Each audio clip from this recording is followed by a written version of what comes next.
আজকে ফাইনাল রয়েছে অদম্য বাংলাদেশ টি-20 কাপের, যেই টুর্নামেন্টটা 3 দলের টুর্নামেন্ট, 4 ম্যাচের টুর্নামেন্ট।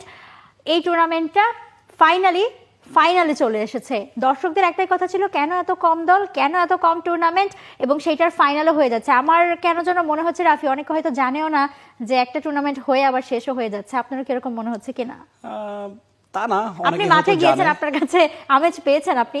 আমেজটা আসলে খানিকটা ক্ষীণ। এখন সামনে যেহেতু আসন্ন জাতীয় নির্বাচন আছে, রাজনৈতিক পরিস্থিতি বিবেচনায় খানিকটা ক্রিকেটের দিকে নজরটা নেই। বাংলাদেশ বিশ্বকাপে খেলতে পারছে না, এটা নিয়ে অনেকের হতাশা আক্ষেপ আছে।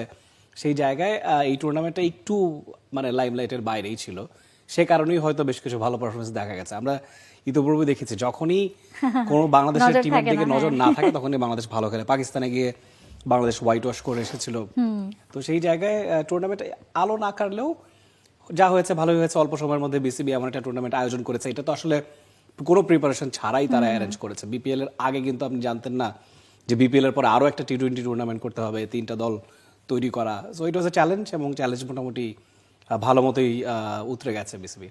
বাট হ্যাঁ, যদি মানে দলটা আরো বেশি হতো, মানে দল আরো বেশি হতো, 3টা না হয়, এবং ম্যাচ সংখ্যা আরো বেশি হতো, মানে একটু লেংদি হতো টুর্নামেন্টটা, তাহলে আসলেই মানে সবার নজরটা আরো বেশি কাটতো। এবং আপনি যেটা বলছিলেন যে নির্বাচনের ইস্যুটা, আসলেই মানে যেহেতু নির্বাচনের এখন গরম সময়, স্বাভাবিকভাবেই সব মানে আলোচনার কেন্দ্রবিন্দু, এবং সবাই আসলে মনোযোগটাও দিচ্ছে সেই দিকটাতেই বেশি। সেই সময় আসলে টুর্নামেন্টটা, এই শর্ট টুর্নামেন্ট সেই হিসেবে ঠিক আছে, নইলে আবার নির্বাচন ক্রস করতো, অনেক কিছু হতো, বা আরেকটা প্ল্যান করতে পারছো নির্বাচনের পরে আস্তে ধীরে একটা টুর্নামেন্ট যদি আসলে থ্রু করা যেত।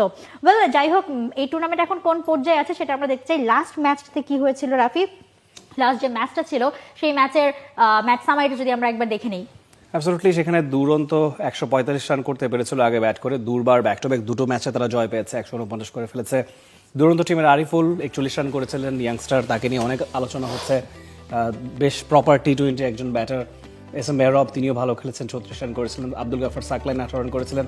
সাকলাই নিয়ে আবার বল হাতে হি ওয়াজ ব্রিলিয়ান্ট, এবং ম্যাচেরও হয়েছেন 23 রানে 3টা উইকেট নিয়েছেন। মাহমুদুল হাসান জয় 58 করেছেন। হাবিবুর রহমান সোহান 38। নুরুল হাসান সোহান, যিনি কিনা